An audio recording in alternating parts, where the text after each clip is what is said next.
long story short, a listener has messaged, and I'm just going to read you his message, right?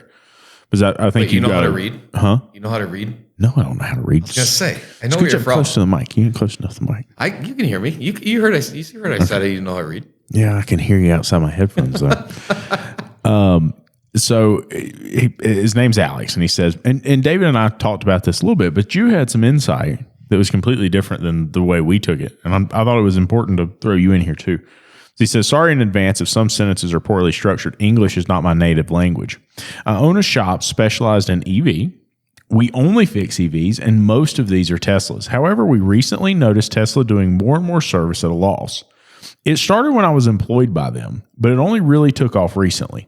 Some repairs are done at a fixed price. However, they charge zero labor and build a part less than what is retail.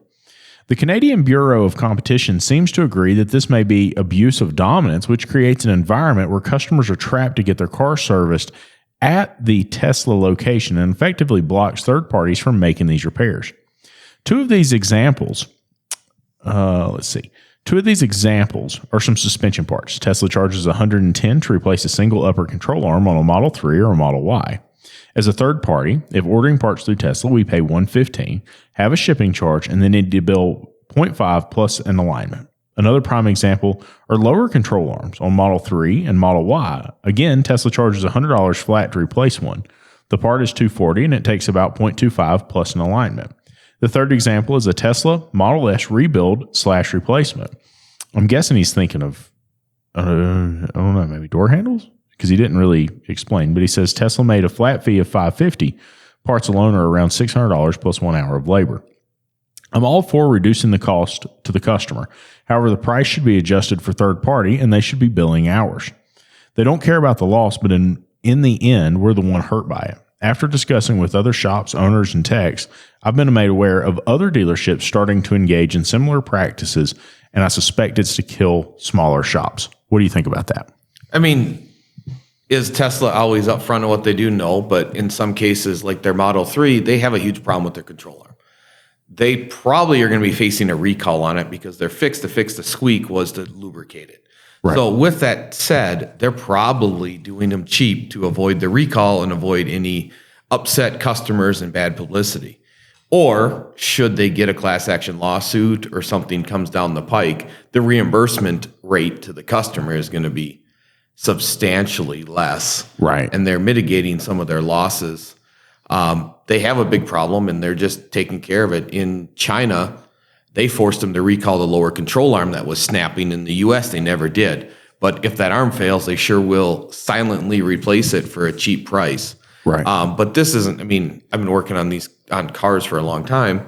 BMW used to replace all the airbags and dumb things when something failed and make you sign an NDA and do it almost for nothing. Right. We were talking about your Nissan. Yeah. So, I mean, what? CVT transmission. CVT trans. Nissan has a problem with CVT trans. What did your wife pay to have her Nissan like trans? $3,500. Did you buy the trans for $3,500? No way. No so way. How long ago was that? Is that recent or that was a while ago? Recent, yeah. Fairly recent. Yeah. Yeah. So the manufacturers are starting to do some of this. Yeah. And is it unfair competition? It's hard to say. They're trying to take care of the customer, but it does put us in a bind because they're doing it cheaper than we can even get think the parts for. Yeah. I mean, but that's been going on forever. BMW's been goodwilling half of the, a lot of times they call it goodwill and they discount it. Right. Some of these manufacturers are now just flat out doing it for a fixed price. So you've mentioned some things that you don't like about what Tesla's doing. You said, look, this is probably status quo. This is normal operation. What are the things that you don't like that they're doing? Well, they've been getting better. So, I mean, I flew out to Palo Alto, met with Tesla's, and we talked with some of their guys. And, out of that conversation, they unrestricted batteries. So shops can buy batteries. Mm-hmm. But for a long time, there are certain parts you couldn't buy. The process to sign up as a body shop isn't really ideal. Okay. Tesla did say they are working on a process to be able to get body shops or mechanical shops access to their own account to be able to order mechanical parts. I've pushed them to give us a trade discount. I don't know that they will. Okay. Tesla's tough because they sell the part at the same price to the consumer because they're making it up on manufacturing. They don't have a trade discount. They just simply sell the part at cost. and they've gone on record saying they don't want to make money in service. So it is a tougher road if you want to service those cars. There are a number of customers that are happy to do it. There are aftermarket parts coming that make us more competitive. Right. But some of these things that are real high failures that I feel they're trying to avoid, the impending crackdown, they're doing so cheap that nobody's going to complain. Exactly. And so that's really what the hope is to keep their mouth shut about it.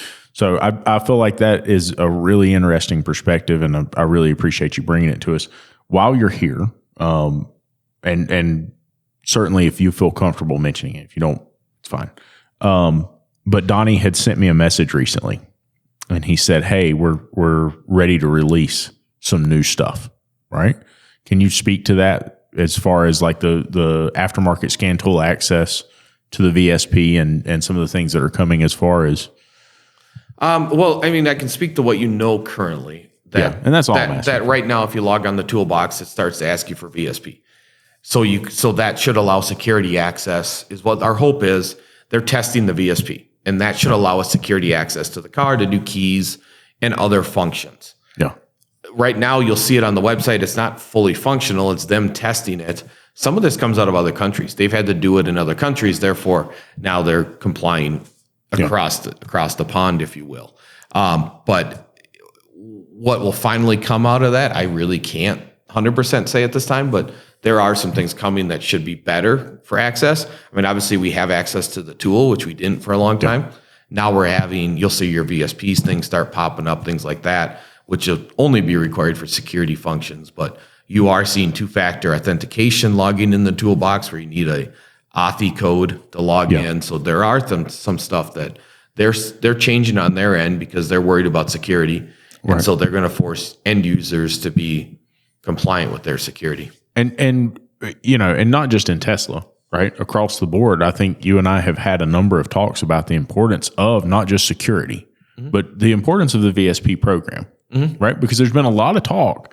And man, I don't want to be this guy, but you can point out the shop owner that's going to have a problem with the VSP from a mile away, right? Because they have a completely different thought process.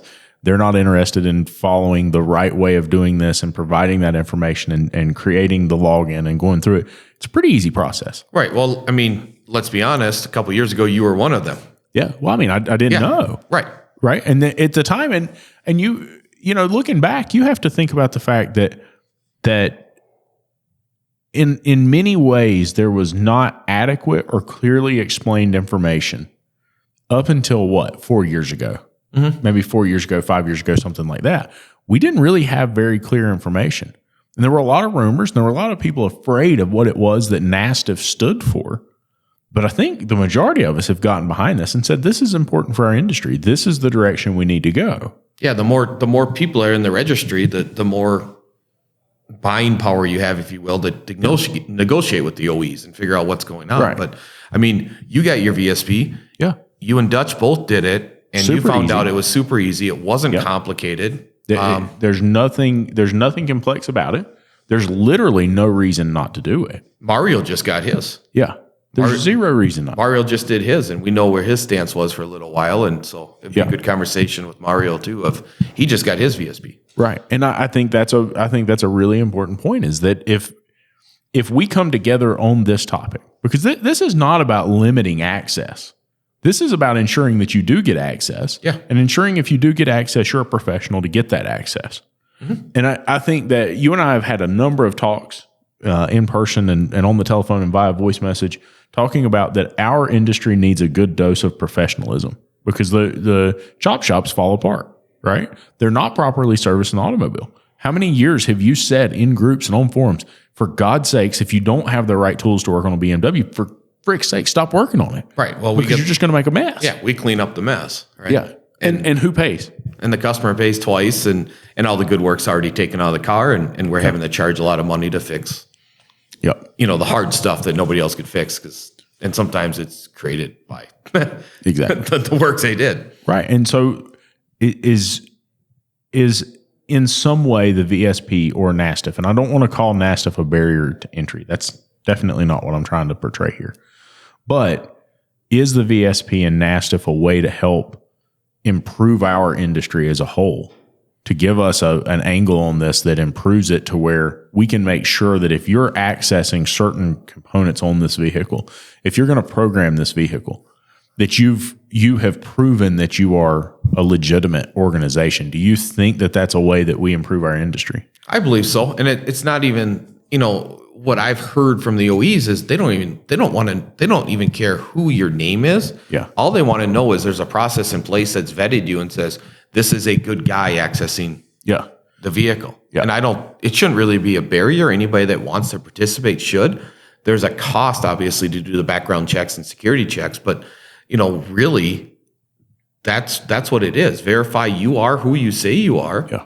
And that you're not somebody out there trying to steal cars and do nefarious things. Yeah. And you're just going to do what you say you do.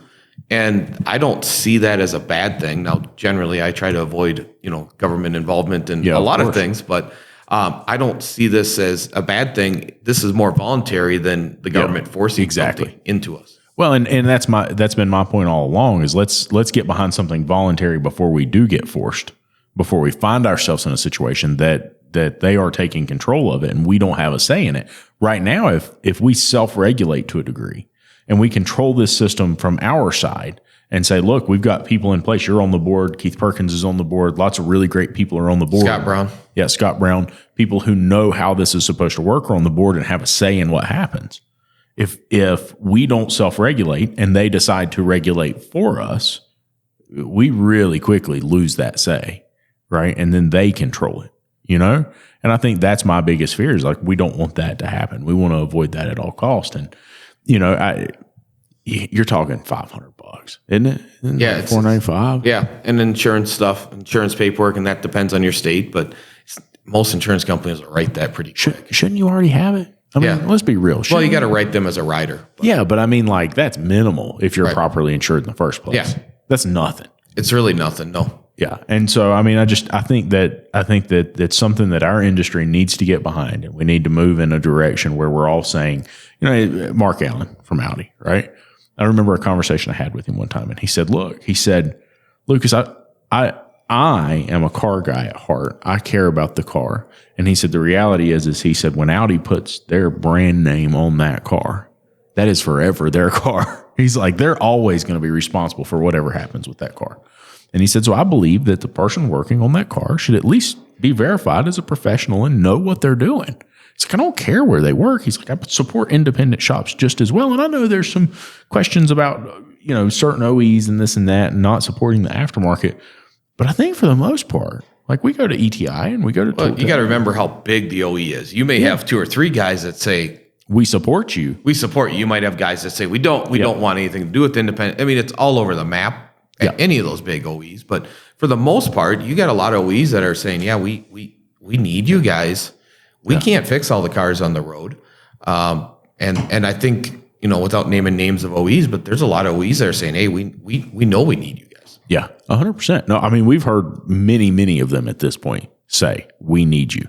We need your help. We need your support. And if we're talking bad about their automobile, what does that do? That creates even tougher work for them when it comes to dealing with their consumer. The hope is that if that consumer buys another car, they go back to that brand. If every independent shop in the country says, I can't work on that, are they going to go back to that brand? I mean, unless they're going to buy a brand new one and keep it under warranty, probably not. Yeah, unless their experience is really, really good with their dealers. Yeah. But we know that's not always the case. That's exactly right. Seth, thank you for being here. Yep, no problem.